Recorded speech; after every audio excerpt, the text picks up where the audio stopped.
Hello and welcome to our Lakeside chat. We are David Wofford and Katie Noonan, co-chairs of the Rotary Nature Center Friends. And we're so happy that you can join us tonight. As we begin our program, it is important for us to acknowledge that we are on stolen land, that Lake Merritt is part of Ohlone territory.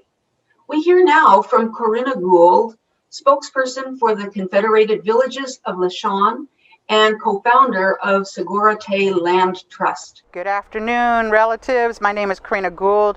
I am the spokesperson for the Confederated Villages of LaShawn. We are here today at what most folks think of as Lake Merritt. We are in the territory of Huichin. Huichin is actually a territory that encompasses 6 Bay Area cities: Oakland, Berkeley, Alameda, Emeryville, Albany, and Piedmont. And so this is a place that my ancestors have been since the beginning of time. And this was a place of abundance. I'm so happy that people from all walks of life that now come into our territory can enjoy this beautiful place that my ancestors have enjoyed since the beginning of time. My relationship to the land that I have been born to, raising my children and grandchildren here, has been to tell the story, the truth of what happened on this land before other people came here. I'm hoping that as we begin to learn these lessons of fires in California, the pandemic that's happening, that human beings come back to living in reciprocity with the earth. Well, I just wanted to thank our donors, and Yes. especially the Elks Lodge, number 3 in San Francisco, for their support.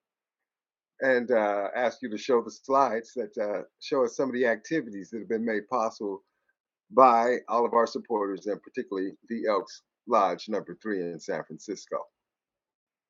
Okay. In the first slide here, we have the Elks logo, and you see the Mutual Air Bell sign. And the Elks made it possible for us to replace that sign, to print a new sign after the old sign was graffitied. And they also paid for the lamination and the printing. Yeah, so we're okay. And next, we have one of our activities that we like to do with young people at the lake, water testing. And so we're going to, we see these are all groups of high school students who have come out to look at water quality in Lake Merritt. And I'm hoping that I'm gonna show one of them here. Let's see, here we go. So basically, even though we did a comparison of the water coming out of the sewage, which is basically street runoff, and then we did that and compared it to the fresh water in the lake. And what we found was that while the pH stayed the same for both, the temperature was slightly warmer for the lake, which probably means that there is more sun being absorbed by the water here, and that the dissolved oxygen here is also increased by a lot more, by about 2 parts per million, which shows that the phytoplankton is thriving here.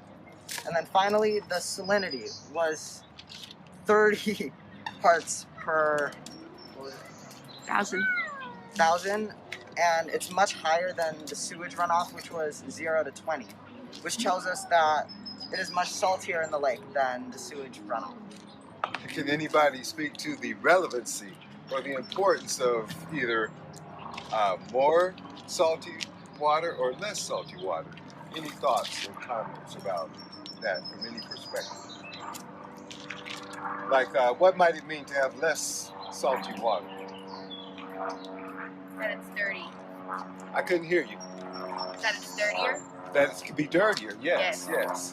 And let's flip it over. What might it mean to have more salty water? Dirtier. Maybe it attracts more animals. Could attract more animals, certain types of animals. Here you go. Do you think that a more saltier water would have higher concentrations of oxygen, or less salty water would have more oxygen? Less salty water would have more oxygen. I think so too, yes. Any other thoughts or Skip ahead comments? here. So here we have one of our activities we've been doing for a number of years, using the Trident ROV, remotely operated vehicle, to explore in the lake. And here we have 2 groups of students who are able to actually drive the ROV. In the lower right, you see them using a a tablet that was provided by funding by the Elks. I'm going to try to move quickly here.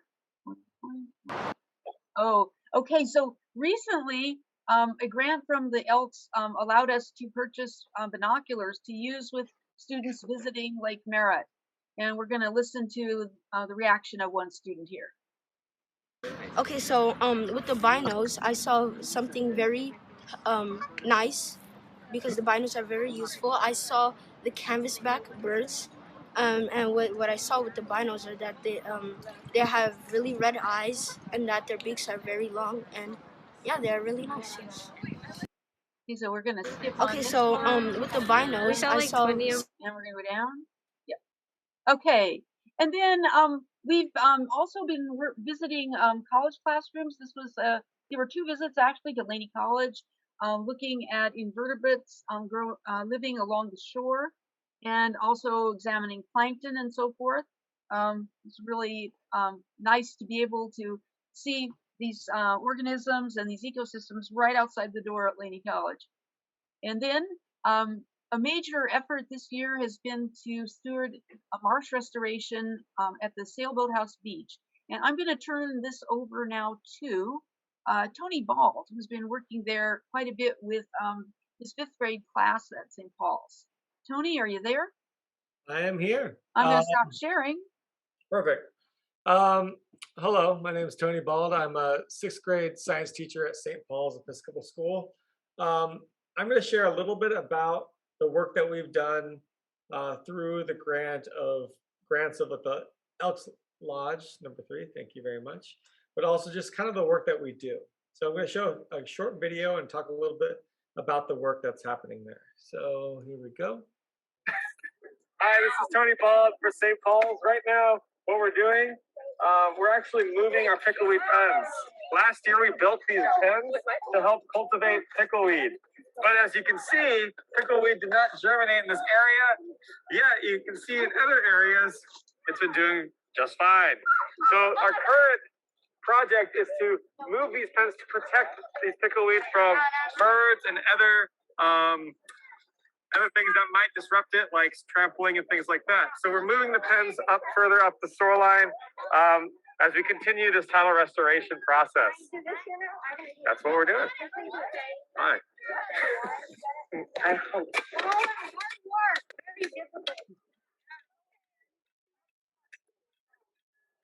Use this one.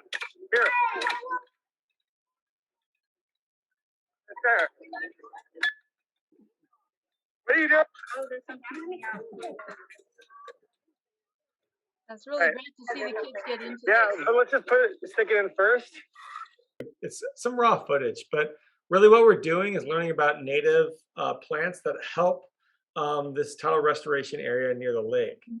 So the name of the beach, it's right near the boathouse. So this tidal restoration area is right near the boathouse in Lake Merritt. And the idea is we plant pickleweed, gum plant, other things like that. So it helps actually the health of the lake, but it's really about restoring this whole area.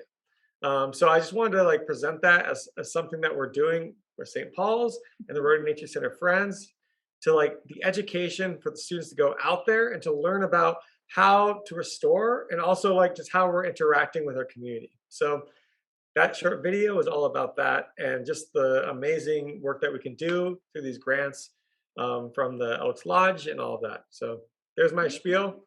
Thanks so much, Tony. Thanks so much. And yeah, your kids are doing great things. And before Tony goes, oh yes. Okay, can so we get this the name is of a the fifth grade class, and the beach we're working there is part of the Measure DD improvement of the shoreline. It's called the Sailboat House Marsh, and it's our adopt a spot. So it was established, I believe, in 2016. It was completed by the landscape architect, and then it's in an awesome place to educate passersby about what a marsh is, how it used to be here, and we have been seeing birds there that have not been seen a lot around the shore of Lake Merritt, because this is a slightly different microhabitat there. So I believe We can continue our discussion after Hilary's talk, and I'm about to introduce and turn the floor over to Hilary for her virtual bird walk today. I would like Oh, to I now, got one more question before you introduce absolutely, Hillary. go for it, David. Oh, absolutely. What do you call a parrot who flew away? A polygon. We needed that. We did. Thanks, David. Okay, so the process here is we are actually going on a walk with Hilary.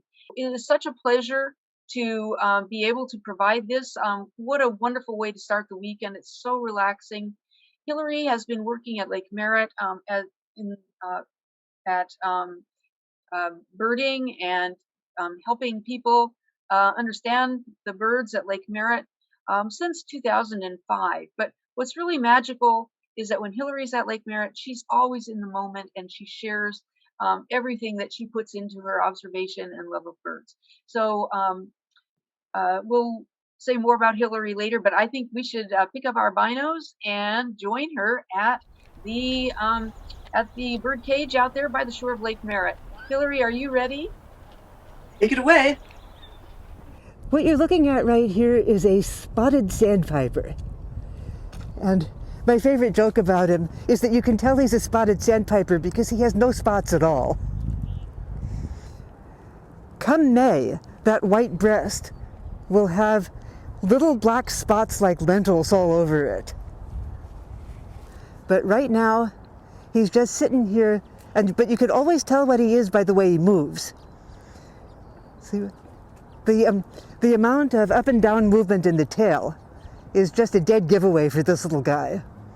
He is a sandpiper. You think about him as being a coastline bird rather than an inland bird, but again, he's got salt water here. That's sort of one of everybody's all-time favorite birds because you can feel your own tail bouncing up and down looking at him. The little birds that you're looking at here, well, we've got two Canada geese in the middle and a snowy egret back there in the water. But all of these little black and white ducks and little brown and white ducks they are scaup, and I can't tell for sure whether they're greater or lesser scaup. Not that it really matters unless you're also a scaup and looking for friends. But I think these are mostly what? Boy, probably lesser. If I could see the end of somebody's beak. No, you're definitely a greater. You're a greater.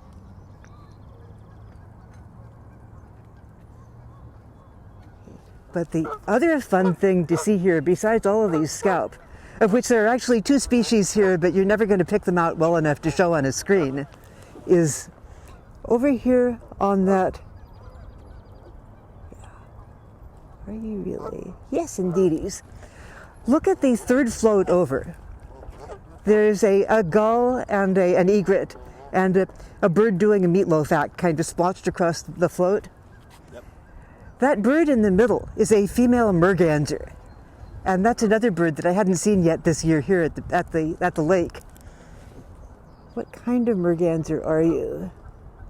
Probably a common merganser. We get 3 different of these pointy-beaked fish-eating ducks here. It is a duck, even though it doesn't have a ducky-looking beak.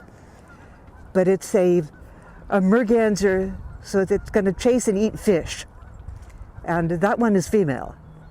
The males are really gorgeous right now. I saw one yesterday out at Arrowhead Marsh. Snow white back, emerald green, dark emerald green head and bright red beak is what Mr. Merganser has. And with any luck, we'll see one around here because they usually come in sets, but I haven't seen him yet. Well, we've got most of these birds on the floats are double-crested cormorants, presumably coming in to check out the real estate. There is usually a nesting colony of them in that tree over there, the big bare tree on the island. They killed that tree a few years ago, and to turn it into good nesting places, so I'm hoping we'll get them back. Last year we only had 2 couples that actually nested there, and the year before it was 9. 3 or 4 years ago we had as many as 50 nests here at the lake, but they've found someplace else that they want to be. This dead tree right here, huh? Yeah. Up until like 4 or 5 years ago, that tree was completely covered with leaves. Like the trees over there on the other island, like the tree next to it, it was completely leafed out. And they had enough nests up there that their droppings changed the pH of the ground and killed the tree. Dead. They were starting on the little tree in front of it, but hadn't quite killed it when they moved out. So hopefully the little one will recover. Let's look along the floats and see if you can find a cormorant that doesn't have a smooth head. You know, these birds, it's one of the worst bird names in the world. They're called double-crested cormorants, and for most of their lives, their heads are as smooth as snakes. Oh, here's one. The guy, okay, you see the float over there with 3 cormorants. There's a float with 2 and then a float with 3. Yes. The third one along, see if you can zero in on his head well enough to see that it's got 2 tufts of feathers like bunny ears, is the kind of crests those birds get. And he's got them. Let me see if I've got one with white crests. They're easier to see. Black, black, black. You can tell the difference between the grown-ups and the kids because the adults are all black, black, black, and the younger birds are various shades of bronze with light-colored breasts. And so you got a bird, if they called them orange-throated cormorants, you could tell what they were, whatever age they were, any time of year. They've always got those orange-yellow gular patches on them. But the crests, they have maybe 6 weeks a year. And that's what they're named for. I was birding for 4.5 years and believed that it was some kind of taxidermist joke because I never saw a cormorant with crests. But here we get them for a few weeks a year right here at Lake Merritt. Okay, what you got out there is a common goldeneye. You can recognize him by that white full moon shape on the side of his face. And he's been here probably since last November. And chances are he'll be gone by next month. They come down here, this is Club Bird. It's where the birds go from the near Arctic up into the Arctic. And they come down for someplace that's going to be warm and comfy all winter. So we get many, many more birds at this time of year. From November, the end of October, through the end of March into April. All of these birds that you see here, except for the Canada geese, are going to leave. You know, we'll have Canada geese and mallards in the summer. But the scaup and the merganser and the golden eyes and some of the others are just going to be gone. This is not where they have the center of their life. It's their vacation spot. Okay, so feel free to. We're gonna have a little bit of time to talk to Hilary about that first segment. And see, I'm putting in the chat here, so don't be shy. And so, Hilary,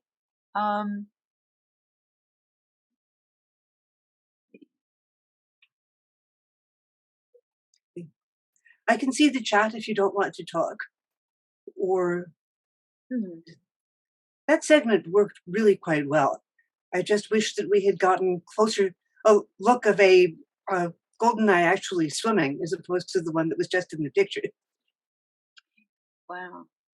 I have not seen any nests in the cormorant tree. When I was out there last week, the tree was just empty. And it's as though they've all found someplace else to live this year. But there's a chance that they may still come up.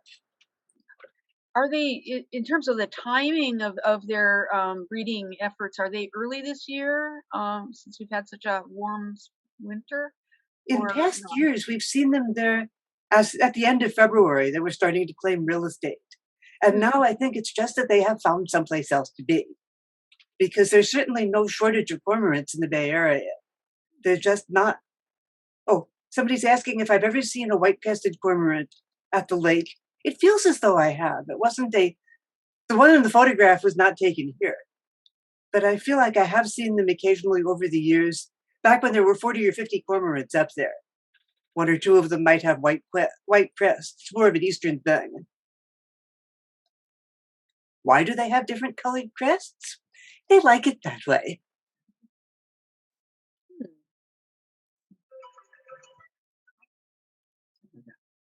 The wild turkeys that we have here were released for hunting, and they were turned loose in the hills, and they like it a lot. But they are invasive and offensive birds here. Are there any predators on these birds at the lake? The raccoons get some of them. I think we don't have as many ground nesting birds out there since the raccoons started swimming out to the islands. I had heard that that the black-crowned night herons were somewhat predatory on baby birds. Oh yes, True. they're ferocious nest thieves. And of course, the jays. Oh Lord, we saw that horrible thing with a jay getting a hummingbird nest 2 months ago when we were out there. What about feral cats? Somebody's asked me about feral cats in the lake area. I haven't actually seen them there. There used to be somebody feeding feral cats out on the hill behind the boathouse. But there are some parks where you go and you see the cats are creeping around everywhere. And that does not happen here at the lake. Oh, yeah. Helen was saying that squirrels like to eat the eggs. Everybody likes to eat eggs. Did you see that thing about in Florida? They're hoping that the bobcats may control the invasive python population by sneaking in and eating their eggs. Yeah. I used to see a lot of cats there, actually, but not. It's true. I haven't seen them recently. And not out on the islands where you see. Oh, definitely not. The cats don't swim. Yeah, definitely not. Speaking of Florida, do natural events such as hurricanes, tornadoes, well, particularly hurricanes, do they manage to disrupt patterns maybe and cause birds to shift some of their flight patterns and some changes in what we see? Temporarily, at least. There have always been vagrants that you see after a big storm, birds that have gotten blown off where they don't want to be. The 6 white pelicans that were here, they went down to San Diego to hang out and breed. We get as many as 30 in the summer, but they do not stay with Hank.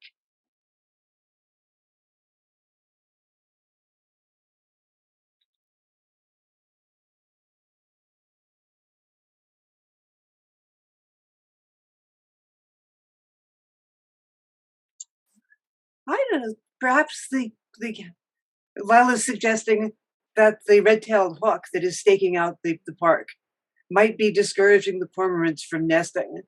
Maybe, although that hawk is an awful small hawk. If there were a dozen cormorants around that tree, they could run him off. So There's when do ducks breed? Is a question in the chat.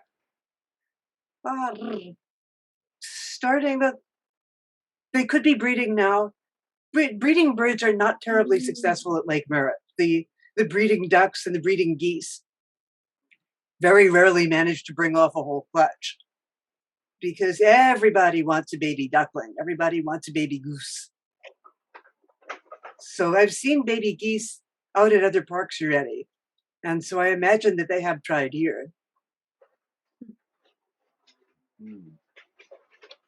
And someone wants to know what the full name of the spotted sandpiper is, and points out that they aren't spotted. Yeah, well, they are called spotted sandpipers. I can look it up because Sibley will have it. I can put it. I can put it in. I've got it up on. Okay, I can good. put it in. Thank you. Somebody notes there used to be baby ducks a few years ago. There have always been baby ducks, but there are never as many week-old baby ducks as there are new baby ducks. And there are never as many 2-week-old baby ducks as there are 1-week-old baby ducks. You know, it's not easy to get a duck from hatch to fledge. Hilary, Mhm. well, now that I've met you and begun to learn to identify the birds around Lake Merritt, I've noticed that when I'm there programming at the Rotary Nature Center, right there just below the Rotary Nature Center, there is a city runoff pipe, a drainage pipe that lets out into Lake Merritt. Mhm. And in my observations, I noticed certain birds tend to gather there often and swim around in circles and maybe appear to be feeding. But can you speak to that locale at all in terms of its connection to the birds there at Lake Merritt? Well, it's another source of fresh water. The lake is what they call brackish. It's got salt water coming in at 12th Street, and it's got fresh water coming in at El Embarcadero. And so there's a gradient of salt all up and down the lake. But where you've got other pipes coming into the lake, they're producing they're putting in fresh water. And a lot of the birds like that.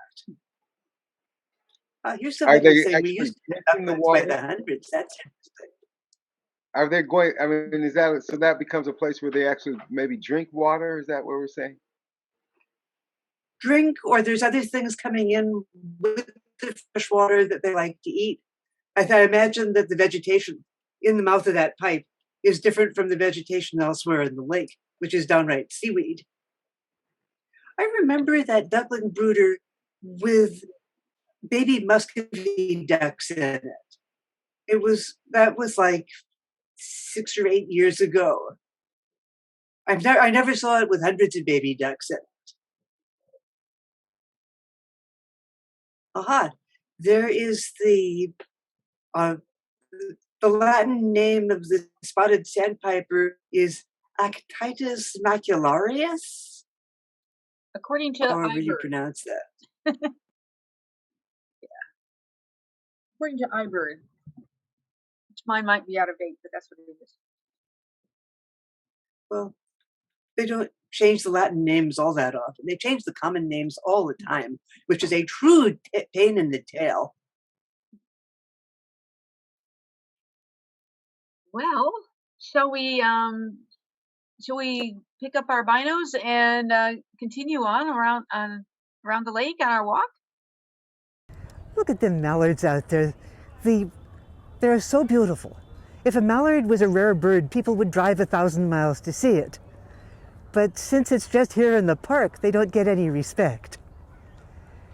These pools are one of the best features at Lake Merritt, though, because these are freshwater pools that don't just sit here. They are drained, scrubbed, and refilled once a week so that the birds have a place to come and to drink and wash. The lake being all salt water of varying degrees of strength of saltness. So it's always worth, when you come by Lake Merritt, stop and see who's visiting the ponds here. Beautiful.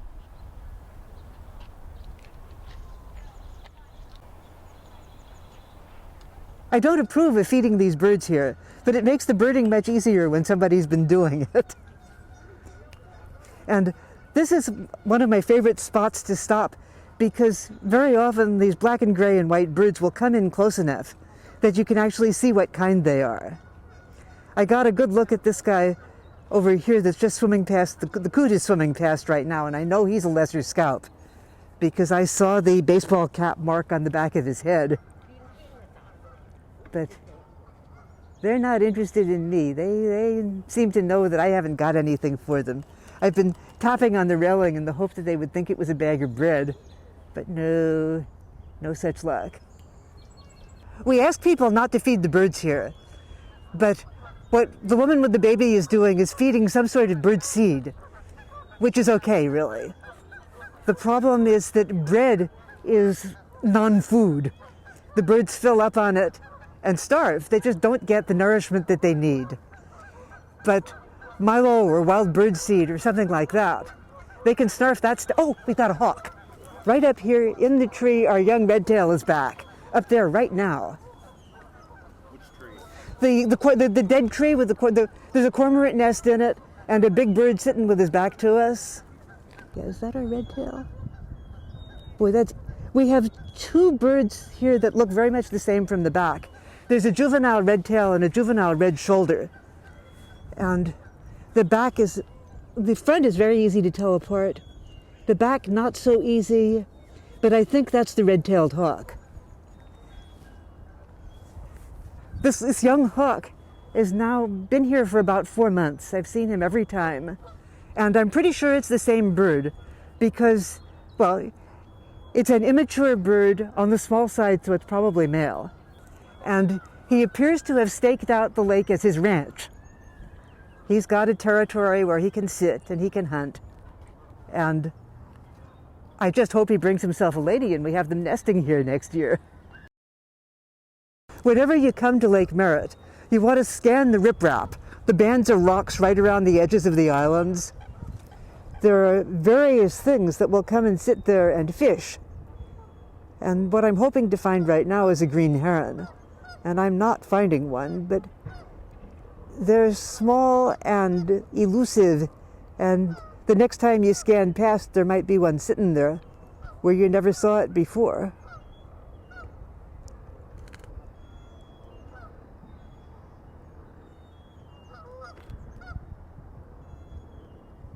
Another place that's always worth a scan when you're at Lake Merritt is the very top layer of this the big gray building here. Because once in 100 times when you go to look, there'll be a peregrine falcon sitting up there. And so that's always worth another look, even though we don't have one right now. Okay, I just heard that croak, and I knew that there was a raven here and not a crow. Because crows go caw, caw, and ravens go brock, brock. And so I looked around to find him, and there he is on top of the chimney on that Baroque building. And I hope we can get a decent video of him, but you can see that huge beak. Whenever I see a bunch of black birds around, if I'm wondering, could that be, are those crows or is that a raven? It's a crow. Because when you see a raven, there's no doubt about it. It's just a much more massive kind of animal. It would be nice if that bird flew down and gave us a really proper look, but I suspect that he ain't gonna. Are they shy? They're not shy so much as solitary and uncooperative. If we had a dead squirrel on the lawn, that would bring him.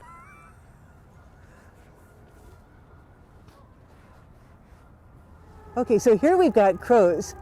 You can tell they're not ravens, partly because there are 3 of them, partly because they've got much smaller beaks in relation to their heads, and partly because they're going caw caw instead of croak croak.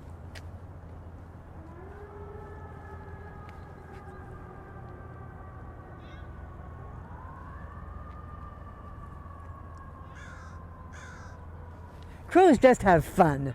I really like watching crows. Ravens are even more fun when you can see them. I was out at Redwood Regional Park last year in the spring, and there was a pair of raven parents and a fledgling.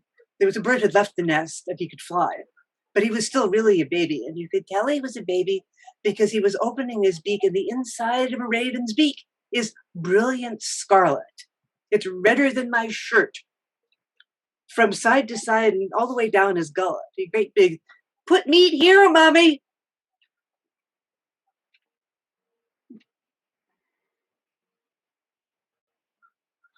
Yeah, that elusive green heron has eluded me for a couple of months now. I'm sure they're still out there. I've seen as many as 3 of them at a time, but those islands always have much more other side than this side. So you just don't see some things every time you're there.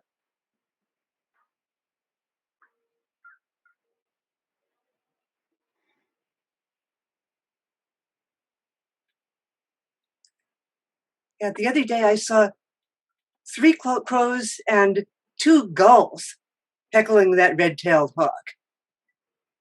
He was in the tree and they were trying to get at him, but he was sitting right by an upright branch where they couldn't fly too close or they'd hit their wings on the branch.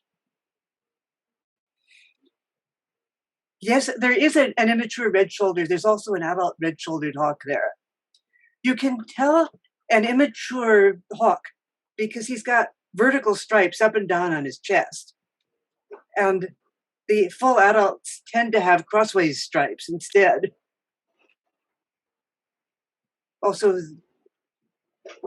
where do the hawks nest? Wherever they can find and hide. I used to know a couple of places, but I have no idea where they are right now this year. Any indication that the helicopter traffic has had an effect? I haven't seen it, but I'm not there all day, every day to pick up the real patterns. I don't see the birds reacting when a helicopter goes over.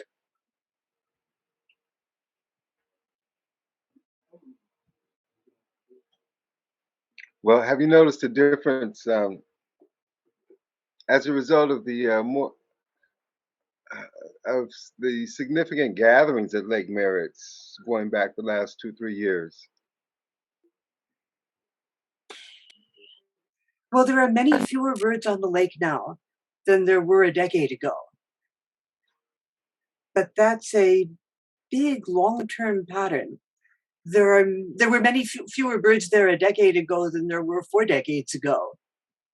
They used to band birds in the bird paddock where those ponds are. They were banding 4,000 individual new birds every day through the height of the migration season in the 50s. And we're not seeing that many ducks now. Yeah, Lila, I think I agree that fireworks are more destructive, but everything is individual little things. No one thing affects all the birds. We seem to be seeing a lot of crows and gulls. Yeah, it's a lake. Yes. And go ahead. The crow population has grown a lot in recent years. And when you tend to see crows, you see them being evil bastards to hawks, because that's what crows do for a living. It's just harassing birds of prey is one of the things that crows are really known for.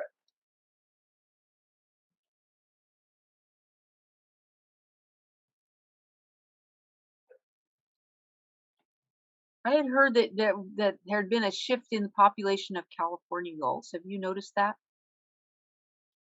Not seeing as many as I used to, I think. Different kinds of ducks. I'm not okay. At the time when they had the big banding operation going at the lake, they weren't getting the kind of Canada geese to the throughput that we do now. Canada geese population really crashed in the middle of the last century. I once was at a birding outing back in the wilds of southern Indiana. It does have wilds in southern Indiana, but this was a place that had had a birding program every year for 30 or 40 years. The table was covered with handouts. And if you dug down to the bottom of the handout pile, you'd find a mimeograph from 1980 with detailed directions for how you could drive 20 miles into the backcountry to see the stately Canada goose. Wow. Hilary, Rob's pointing out that we should probably get back on the path again.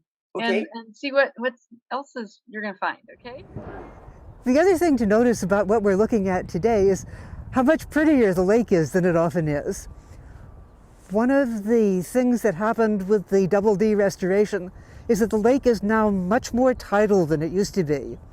So what we're seeing now as a sheet of water from the edge of the lake out to the islands will be mud halfway out twice a day, because this thing is it's got maybe a foot of tidal rise and fall in it, just ordinarily.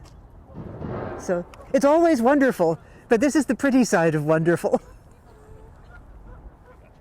The thing with the eared grebes, or we get horned grebes here too, and it's the same thing. They stay up just exactly long enough for you to say their name, but the sound of the word grebe is the signal to dive. In general, they stay up long enough to see, but not long enough for anybody else to see. And you just have to keep an eye on the general area and hope that that one or another one will come back.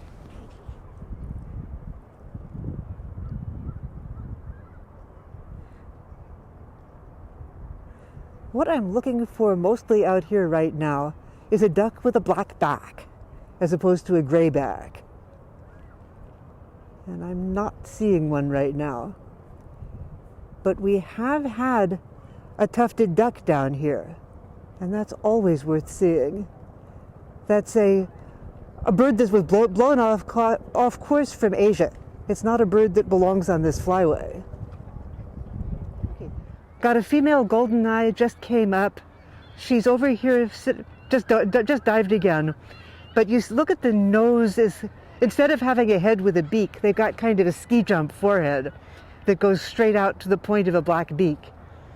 Those are goldeneyes, and they're about to leave.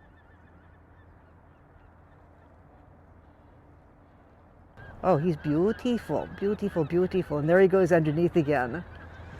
But those birds come in the fall and they leave in the spring. And there were many more of them here a week ago than there are right now left. I want to keep watching this area because I saw some grebes working at it when we were coming up. So if you photograph a little longer, maybe one will surface again. There's a female scaup came up, male scaup.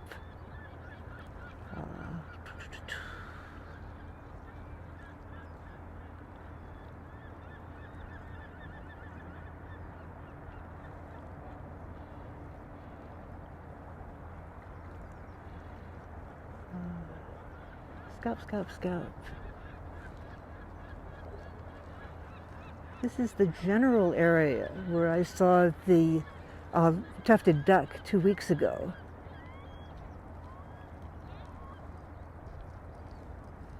Okay. The little guys that you see swimming around out here, little brown birds, they look like sort of like teapots with their tails sticking up and their heads tucked down. Those are ruddy ducks, and most of them aren't ruddy, and half of them are never ruddy. What the hunters used to call them was stiff-tailed ducks, because much more often than they're ruddy, they're swimming around with their little tails pointing straight up in the air.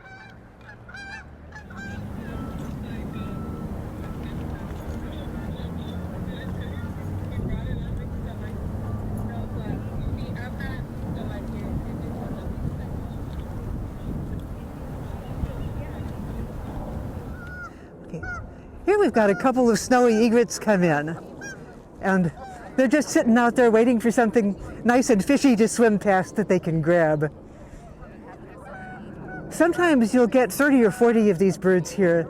They used to nest here. Back in the middle 2000s, the islands would have 15 or 20 of these snowy egret nesting on, pairs of snowy egrets nesting on them. And they're the most wonderful creatures because when they're trying to impress each other, they take those long, you see the sort of curly feathers that look like they might be tail feathers. Those are actually growing from the middle of their shoulder blades. And they'll pull them up and expand them out in a circle. So they're in this cloud of white feathers, and then they dance. And that's one of the things that is most worth seeing in the world. Right now, we're just sort of assuming that's Hank because the bird is alone.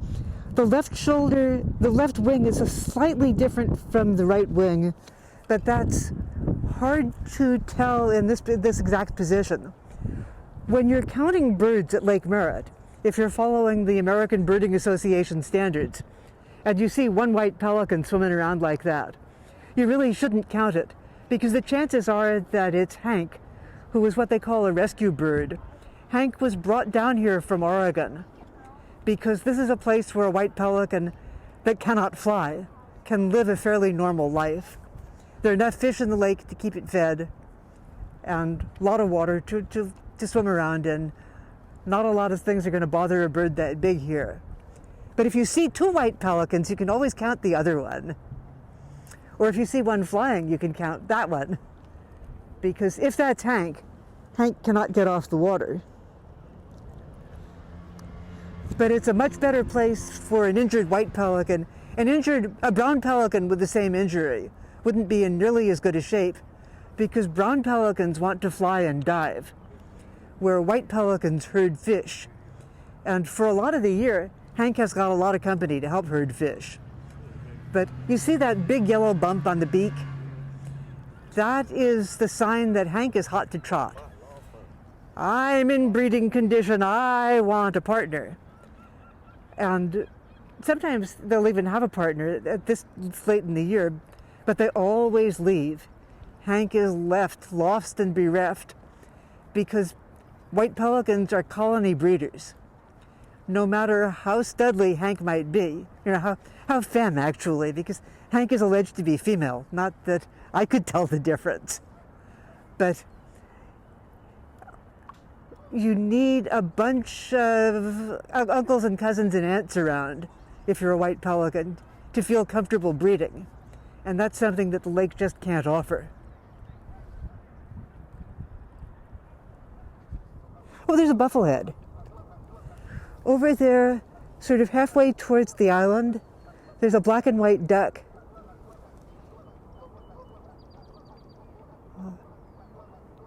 Little bitty guy, white along the waterline, black on top. And then his head has got a big white triangle on it. Got him? He just dived, of course. But there's usually more than one around when you see one.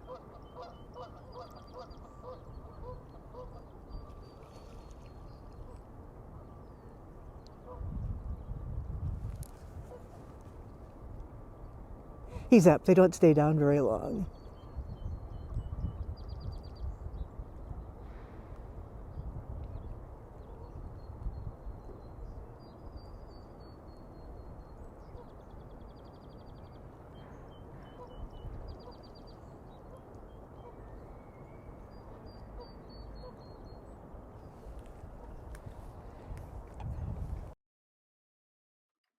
And here we are back again, talking off list about the buffleheads.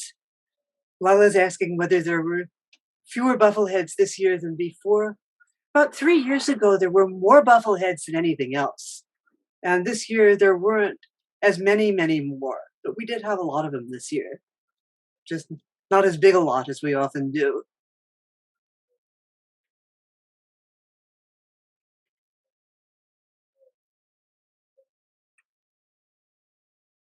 Someone says, can Hank flap up onto the land around the lake? Hank doesn't exactly flap up, but Hank can walk up. There are ramps. Actually, I've seen Hank up on that island. Not the one with the bare tree on it, but the next one over. And Hank is managing to get up onto that one and can definitely walk up the ramps, can walk up into the bird paddock where the ponds are, because that's a smooth ramp. Hilary, we had a great question about how many birds, species of birds are at Lake Merritt, and also what, how are their numbers doing? Species count is as high as it ever was. Numbers are way down the drain. There, even if you look at the lake back behind your head in your artificial lake background, that looks like a lot of ducks. But the lake ought to be black with ducks. We just do not have nearly as many ducks out there as we should. But we still see pretty much as many different kinds. I mean, we don't see everything every year. But, I mean, I once saw a surf scoter out there. You never know what you're going to see. But the numbers are down. So one thing, if you don't follow Hilary's column in the Lake Merritt Institute, the Tidings, this last issue you get a bonus of 2 columns, but she counts the numbers of species on every walk that she does on the 4th Wednesday. And so that's really fascinating. So we're going to take one more question, and then we're going to do our closing slides, but then we'll come back if Hilary is able to do some more discussion after 8 o'clock. Will that work for you, Hilary? Yes, I can stay around a while. Okay, one more question. Rachel, was it? Let's see. Well, Helen is pointing out that we have less Canada geese. Oh, yes. Yeah, the goose population. Well, there are two populations of geese. There are a few hundred that live here year round. And then you've got the molt migration, which was as high as 10,000 10 years ago, and now is down to maybe a couple of thousand. In June and July, it used to feel like you could walk the lawns along Bellevue, and never leave the back of a goose because they were out there shoulder to shoulder and beak to tail as far as you could see. And now there are not nearly so many of them. So we're going to take just a few minutes to do our closing slides. Thank you all for coming, and we're really looking forward to having you come back in May. And our next program right here is going to be about turtles. Those of us who are around Lake Merritt know that dead turtles turn up in the lake quite frequently, and it's really sad that people unwittingly release turtles into a habitat where they cannot live, because the lake, as you've learned, is saltwater, and these are all freshwater species. And we're really lucky to have two young people working at Lake Merritt and from Oakland who have studied turtles. We have Paris Organist, who works at Lake Merritt Institute and studies turtles down in Baja California, and Billy Tu, who was at Oakland High School and was in my Environmental Science Academy, and went on to UC Davis and has worked in turtle conservation and did his master's degree on thesis on Western pond turtles. And so this should be really fascinating. I'm very proud that we have people representing Oakland on our show. I'd like to mention, as you all know, that Earth Day is coming up. Rotary Nature Center's friends will be doing some stewardship activities at the lake, and look for more information as we get closer on our website. The 23rd is the date. Okay, so we'd like to thank our producer, Rob Lamone, and David Wofford and I are the co-chairs. Kirsten Furman as art and design, and we just have many people cooperating on our program. The Elks Lodge number 3 donated a beacon grant of over $5,000 to us, and so we're extremely grateful to them, and they've supported us in the past as well. If you like what we're doing, the Lakeside Chats, the kinds of activities we showed with the kids, you'd like to make a donation, you can send one to to us in the mail or to Rotary Nature Center Friends, or we have just installed a donate button on our website, and so you could go there. Along. Kirsten has made an incredible calendar about Lake Merritt wildlife, birds, raccoons, squirrels, everything. Her marvelous photography, and we are now able to sell those. If you're interested, email me. We want to thank all of our donors because they've been most generous, and every little bit is just wonderful, helps us keep our equipment going, our supplies going, so that we can offer in-person as well as our virtual programs. Here, so we do bird watching, nature walks, native plant identification, we do some planting and weeding. We want to thank KTOP and the Oakland TV station, KTOP TV 10, who rebroadcasts our programs every month, every Sunday actually at 6 p.m. On their TV channel. And goes down. I don't have that slide yet. But anyway, if you go to the city website, you can find the and you Google KTOP TV 10, you'll see how to connect to that TV program. It's the first 2 weeks of the month, they broadcast old programs, a selection of old programs, and then the last 2 months they will be rebroadcasting the show for that month. So they would be rebroadcasting Hilary's walk in the last 2 months, 2 weeks of April. Okay, so I think I want to thank all of our people, all of our volunteers who've done so much to develop our program, and we're very excited about being a 501c3 and being involved with various groups and partners at Lake Merritt to really bring people and nature together and collaborate in many ways in order to do that. So I'm going to stop my screen share now and thank you all so much. And please stay on so we can talk more with Hilary. And Alex Harris is here, the author and illustrator of the most wonderful Birds of Lake Merritt book. We're really pleased to have you here, Alex. And yeah, it's just, your book is amazing.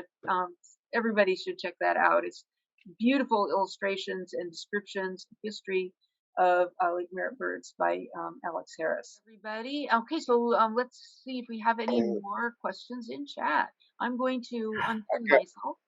I've got a question, Katie. Good, go for it. I'm gonna unpin myself. Well, I'm curious about the Hilary, if you could speak to the adaptations and characteristics of the vision or eyes of birds that dive for their food versus other birds that come to Lake Merritt and water-going birds. Or I'll go so far as to state those that maybe just kind of dip, and then also those that fly above the high above the surface and hunt. I'm not sure exactly how the physics of it works, but clearly a bird that's going to be flying along, 20 feet above the water, and there's a fish 2 feet down in the water, and the bird comes down. The way the light strikes the light from the fish is not moving in the same direction as the bird, but somehow they manage to make their catch, and that's really a special thing to be able to do. Birds are amazing. Just the way their brains are built is so different from the way our brains are built. It's just really hard to describe. Yes, Alex's book is beautiful. You should find a copy. Frankly, I was looking all day trying to find my copy in anticipation of this program.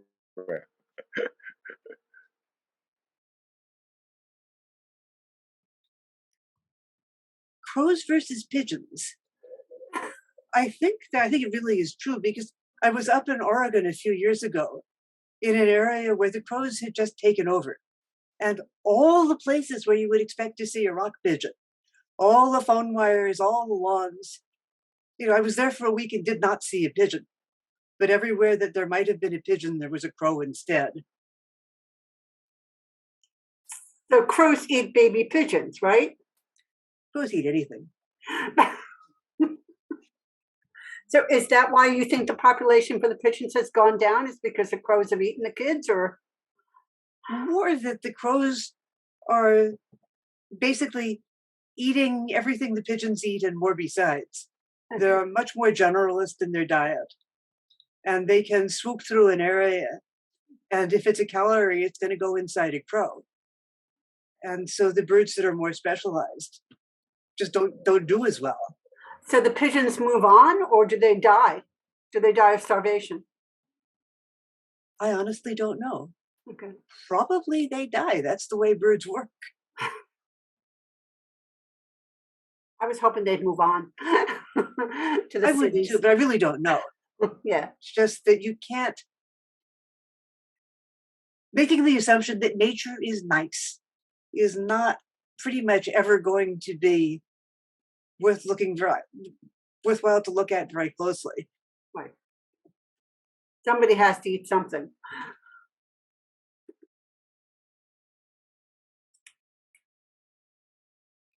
Why do you think the geese population has gone down? I think they're finding more places to be. More golf courses? More golf courses, more shopping malls, more parks. Okay. Geese are sensitive to where they can be protected. And so Lake Merritt is in many ways really ideal. People ask me sometimes, what can we do about the goose problem at Lake Merritt? And well, it's simple. And not easy, but it's simple. You put a pool cover on the lake and then you pave the lawns and you don't have a goose problem. And, there are places up in Canada. I spent a week once birding in June, and there were a lot of geese up there on the tundra. And the guide said, "Oh yeah, those birds don't live here. They just come in 4,000 miles. They fly for a molt migration. They go there to shed their flight feathers." Wow. That's where we see all of the big boost of goose population at the lake is birds coming in for a safe place to drop their flight feathers. They lose the whole suit. A hawk will lose just a couple of feathers at a time, so it can always fly. But a goose puts in a couple of months when it can't fly. It can't fly long distances and just do short stuff, right? They can't fly, period. Oh. They have no primary feathers on their wings. Zip.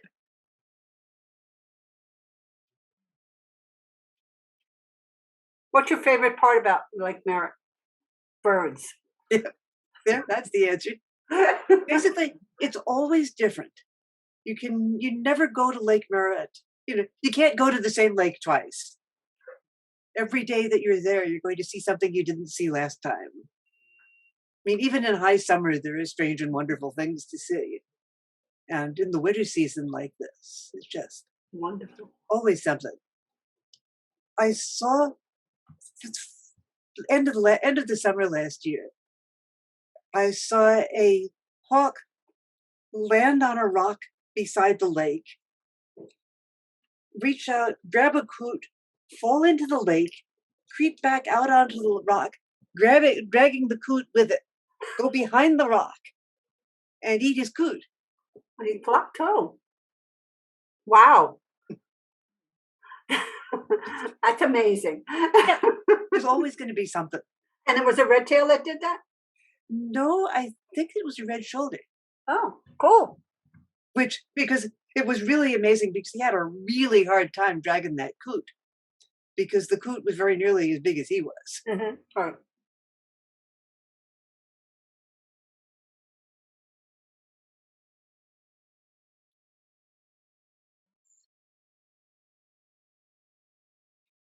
Questions, comments? Best bird you've seen at the lake? How come there were less black-crowned night herons? This last time I went to the lake, there were less black-crowned night herons. I'm so used to seeing them right around the pond kind of thing and all over the place. Where did they go? I have no idea. Can I speak to that, Hilary? Yes, please. Hi, everyone. This is Lila. So I have a theory. I think that a lot of the black-crowned night herons are nesting right now at 12th and Harrison and in front of the museum, 10th and Oak. They have rookeries there. And so you'll see some of the adults come back at dusk to fish. Oh, okay. But if you're missing the black-crowned night herons and the snowy egrets, head to those two locations and make sure to bring something to cover your head and clothing because it rains white there. There are so many birds that are nesting right now. If you stand under the tree, you will be marked by them. But it's fascinating to watch. You can see it's like their own airport. They come in with nesting material nonstop during the day, and their voices are tremendous. The snowy egrets sound like they're underwater and they're and the black-crowned night herons, they sound a little bit like dogs. It's not the prettiest sounds, but they're loud and it's amazing to watch. Okay. Peggy writes that she saw 6 today around the pond, and I'm not real surprised because last Wednesday, on the fourth Wednesday bird walk, we saw a bunch of them for the first time in a couple of months. For a long time, we might see one in the course of the trip. But just maybe they're getting off their nests and coming back to the fishing grounds. Take a break. So how many birds are at the rookeries? Does Lila know? Wow, it almost seems like more than last year. Wow. And we actually I found a new location on Madison. And there's a Helen, are you still on? Yeah, I'm talking. I don't know if you're aware of this, but we've been working with the Oakland Zoo. They have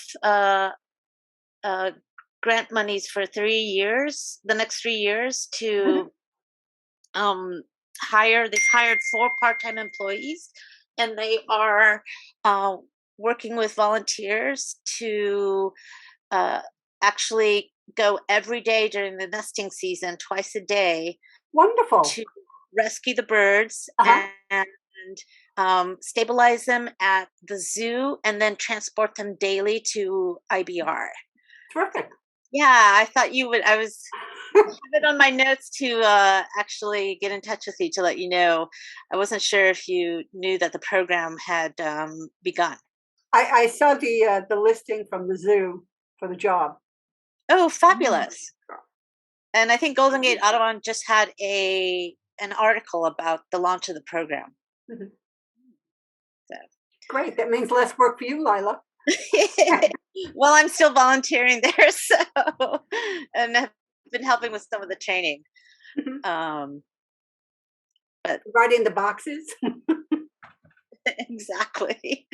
Right now, actually, I went this morning to help with 2 of the new employees, and what we saw were quite a few broken eggs on the ground.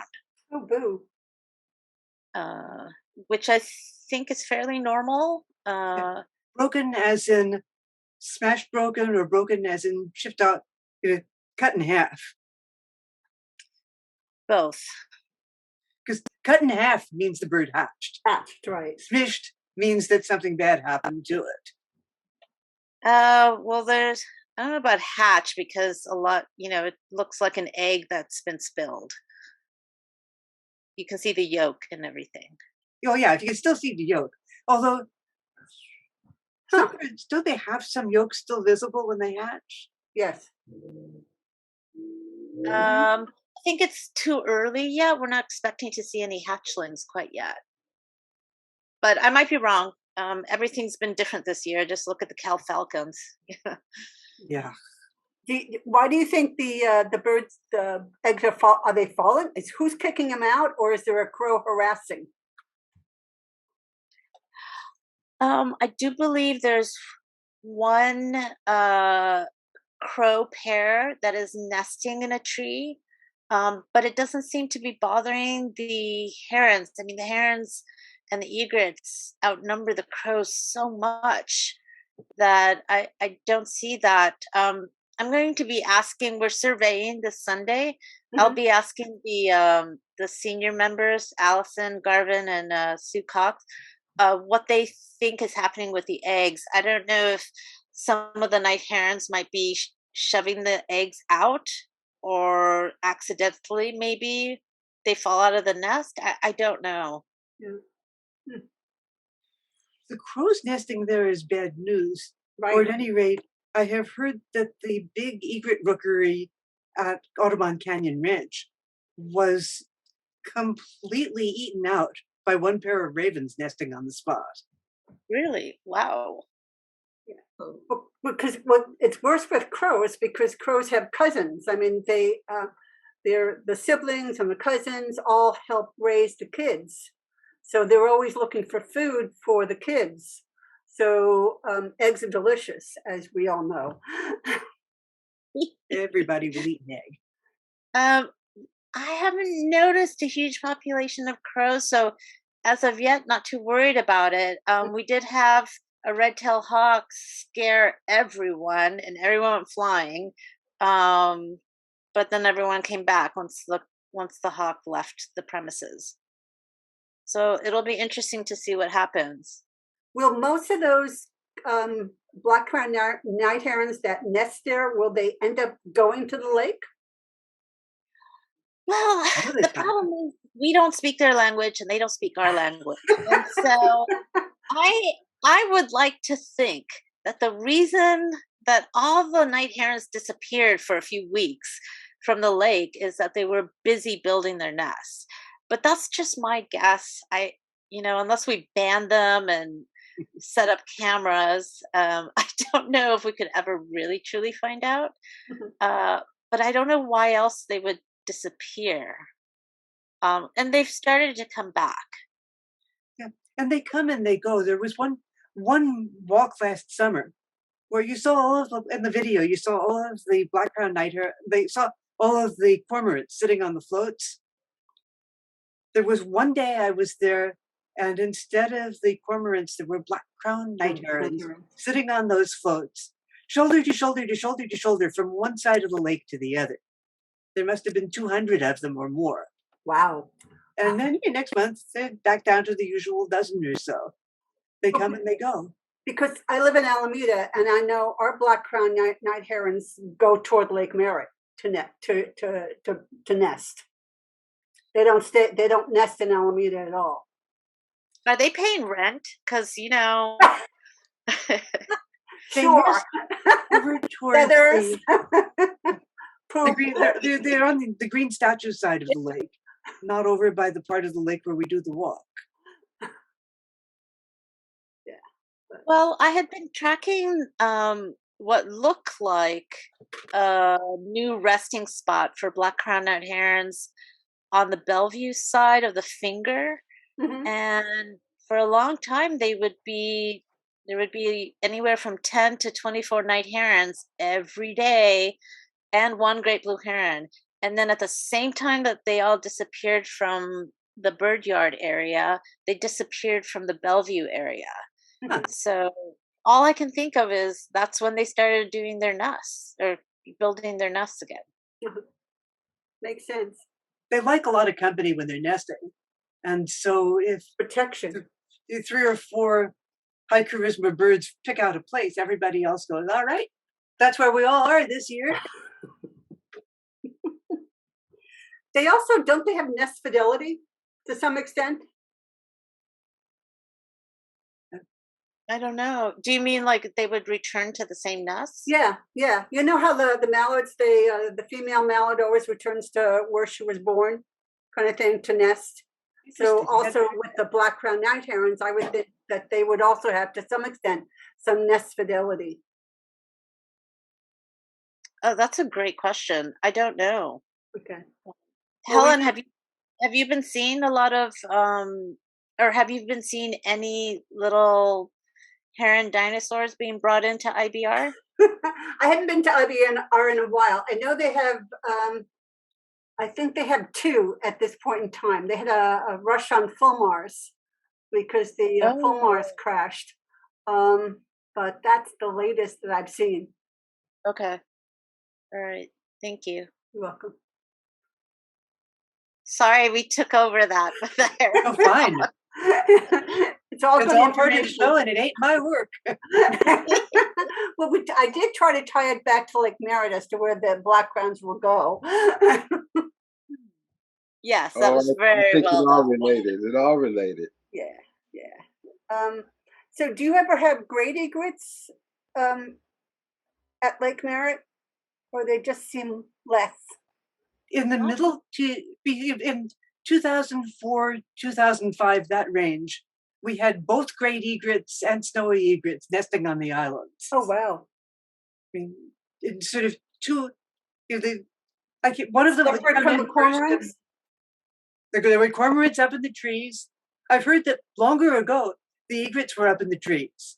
Oh. And then the cormorants were up in the trees, and the egrets were down in the thornless blackberries. Oh. And then there was a whole progression of dead trees on the island.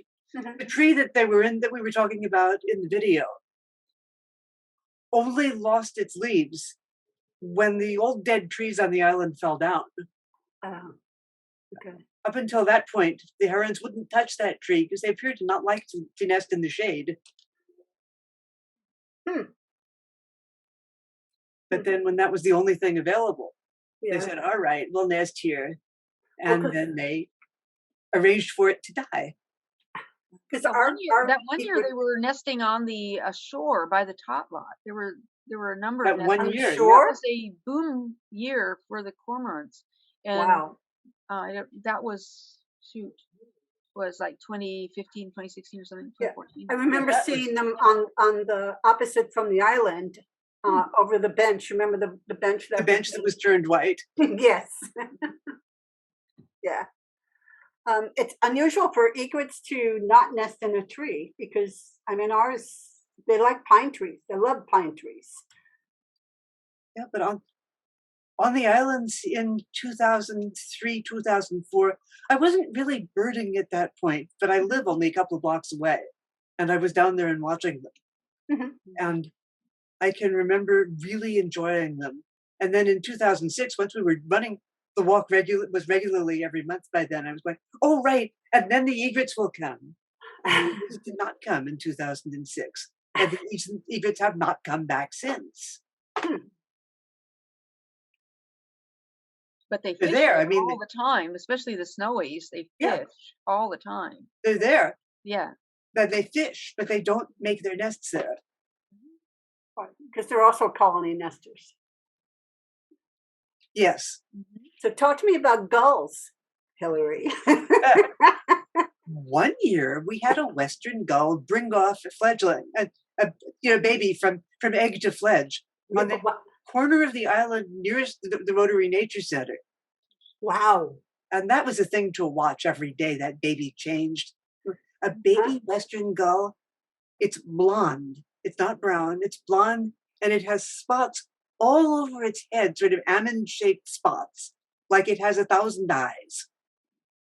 How did the raccoons not find it? And that baby grew up, it fledged, and I thought, oh, well, she had a successful nest, she'll come back next year. Nope.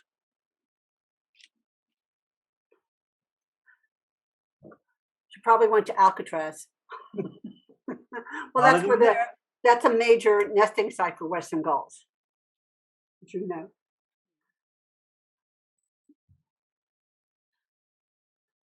So, does anybody know where the terns nest? I think they're Forster's terns they were at Lake Merritt a lot last year, and they were courting and copulating and all that.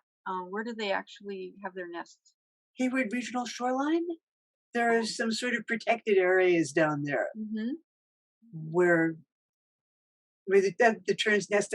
They're trying to establish a tern rookery at Arrowhead Marsh, but I'm not sure that they have attracted anything. Yeah, but they're trying for least terns there. In Arrowhead Marsh? Yeah, so Arrowhead Marsh. Yeah, that's what he's going for, is least terns. That's the whole big deal, is because he's established stuff in Hayward.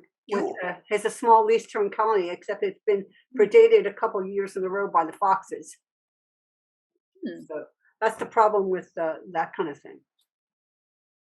You get a lot of terns out at Middle Harbor Park, but I'm not sure that they're nesting there. Yeah, those are the elegants. There are some elegant terns that are nesting, and some Caspian terns that are nesting in Alameda at the point. Okay, but that's new. That just started happening 2 years ago. But you can't get to it. Nobody can get to it. It's a restricted property. Wood. They had tern tours. I thought I saw something about it. At least tern tours in Alameda. They usually used to be on Father's Day. And hopefully, we're supposed to be monitoring least terns again this year. So hopefully there'll be a least tern tour. It's a fun thing. You get on a bus and you go look into the colony, and you get to see all these cute little white birds, and then their kids are cuter than They're so cute. They're so fluffy, and they got little black spots all over them. And dad and mom come. I mean, my favorite time ever was when there were triplets, and his mom and dad come to feed them, right? And so they have to use the diversionary tactic. Here, Junior, over here, to separate them out. They wouldn't be fed. It's a wonderful thing. I'm looking forward to turn season again for Lee's turn. These turns are really neat. I watched one once out at Middle Harbor Park, and he had himself a fish, and he walked up to another Lee's turn, and he offered that turn a fish, and she turned and walked away. And he went up to another turn and offered that turn a fish, and that turn walked away. And after 4 or 5 tries, he just ate his fish. The whole courtship bit with Lee's turns, it's crazy. I'm just crazy. I mean, he'll get, he goes around with fish, see, fish. And she says, oh, well, maybe. Then he gets on her back and he keeps on slapping the fish at her, kind of thing. And then he finally does the necessary. And then she turns around and grabs the fish. I have seen, there are flirts out there where she'll grab the fish and she won't let him finish. We have a question about rats at Lake Merritt. I know they have rat traps out, and you see dead rats carcasses every so often. Are they a particular problem to the birds? I've just disappeared. Okay, oops. Oh, well. I heard that when they first cleared the geodesic dome cage, it was because of a rat problem. Mm-hmm. But then there have been so many waves of opinion about that cage. I don't know how sound that was. I remember Jim Covell talking about the rat patrol. That was something that they did all the time, was going out and shooting the rats. I don't know if he's still. I would seriously doubt that they're using humane rat traps. They're all around Lake Merritt. There's one under the redbud tree right under the window at the nature center. There's another one under one of the tea trees. One time I called and I called the company and asked what kind they were, and they assured me they didn't have rodenticides. I don't know if that was true or not, but I've seen them. They're still there. They put them out all the time. Yeah. Are we going to have time to say goodnight, or will we just I think there you are, Hilary. You're hiding on my desktop. Oh my gosh. Here we go. On my screen, I'm the big, but I'm looking at my own poor face. Yes. Oh my gosh. Well, I think David, you have a very good point. We could talk about birds all night, and this is really fun, and we should do it again. It's really wonderful. Does somebody want to get in a last question? Maybe we should go gallery and give Hilary a round of applause. When I get should possibly do. I just switched my view to gallery. It's much easier on the nerves. Well, I'm gonna get when I get my phone up so I can take a picture. Let's go gallery. I'll go gallery. I'm sorry. Slow on this. We've got one. You have to see people's faces, though. You have to. We have only a few faces. Everybody else's names. I know. Come on, everybody. Yeah. You're beautiful. Okay. Well, there. That's great.